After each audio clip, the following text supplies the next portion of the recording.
মানি বাস, ভালোবাসা মানি সর্বনাশ। আর ভালোবাসা শেষে অনেকেই খাচ্ছে বাস। এরকম ছন্দ মিলিয়ে মিলিয়ে কথা বলতে পারলেই নাকি থটস অফ বেল্লাল ভাই হওয়া যায়। তার মতো অনেকে ভিডিও করছে, তার মতো ভিডিও করে পাবলিশড করে পপুলার হওয়ার চেষ্টা করছে। আমিও হয়তো সেই দলে যদি নাম লিখাই বা যদি লিখাতে চাই, তাহলে হয়তো তেমনটা না পারলেও কাছাকাছি যাবে। হয়তো থটস অফ বেল্লাল ভাই না হতে পারলেও ফেরদাউজ অপু নামে কেউ ডাকবে, কেউ আবার সমালোচনা করবে, কেউ আমাকে নিয়েও আলোচনাও করবে।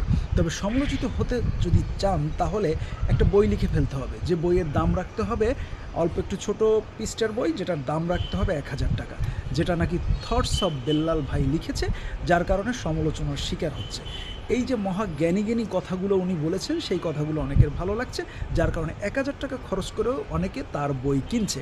কিন্তু আমার ব্যাপারটা সেটা না। আমাদের দেশে একটা সমস্যা কি, কেউ যদি উপরে উঠতে চায় তাকে নিচে নামানোর চেষ্টা করি আমরা সবাই। আর আমরা কাউকে তো সুযোগ দেই না। কেউ যদি সুযোগ পেয়ে যায়, তাকে কিভাবে নিচে নামাবো সেটা চেষ্টা করি।